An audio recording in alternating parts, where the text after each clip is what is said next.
Hello നമസ്കാരം. കങ്കുവ എന്ന ചിത്രത്തിൻ്റെ ഏറ്റവും പ്രധാനപ്പെട്ട OTT അപ്ഡേഷനാണ് ഇന്നൊരു വീഡിയോ ഭാഗത്ത്.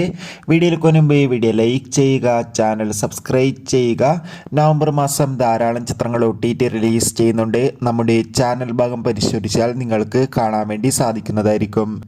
സൂര്യ നായകനെത്തിയ ചിത്രമായിരുന്നു കങ്കുവ. ചിത്രത്തിന് ഒരു ആവറേജ് അഭിപ്രായം തന്നെയാണ് മൂന്നാം ദിവസവും പുറത്തു വന്നുകൊണ്ടിരിക്കുന്നത്. എന്നാലും എല്ലാ സിനിമാ പ്രേമികളും ഒരേപോലെയാണ് ചിത്രത്തിൻ്റെ ഓരോ ദിവസത്തെയും ഓരോ അപ്ഡേഷനും അറിയാൻ വേണ്ടി കാത്തിരിക്കുന്നത്. ഇന്ന് അത്യാവശ്യം ഒരു ആവറേജ് ബുക്കിംഗ് നടക്കുന്നതുകൊണ്ട് തന്നെ കേരളത്തിൽ നിന്ന് 2 കോടിക്കടുത്തെങ്കിലും കളക്ഷൻ നേടിയെടുക്കാൻ വേണ്ടി സാധിക്കുമെന്നാണ് ട്രാക്കിംഗ് റിപ്പോർട്ടുകൾ സൂചിപ്പിക്കുന്നത്. അതോടുകൂടി ഇപ്പോൾ ചിത്രത്തിൻ്റെ OTT അവകാശങ്ങളൊക്കെ ആമസോൺ പ്രൈം വീഡിയോസ് എന്ന OTT പ്ലാറ്റ്ഫോം സ്വന്തമാക്കിയെന്ന് കൺഫേം ആക്കിയിട്ടുണ്ട്. ചിത്രം ഡിസംബർ മാസം അവസാനം വരെ തന്നെ ആമസോൺ പ്രൈം വീഡിയോസിലൂടെ OTT റിലീസ് ചെയ്യുമെന്നാണ് റിപ്പോർട്ടുകൾ സൂചിപ്പിക്കുന്നത്. കാത്തിരിക്കാം കൂടുതൽ അപ്ഡേഷൻ അറിയാൻ വേണ്ടി. ചിത്രം കണ്ടവരുടെ അഭിപ്രായം തീർച്ചയായും കമൻറ്റ് ബോക്സിൽ രേഖപ്പെടുത്താൻ വേണ്ടി ശ്രമിക്കുക. ബൈ.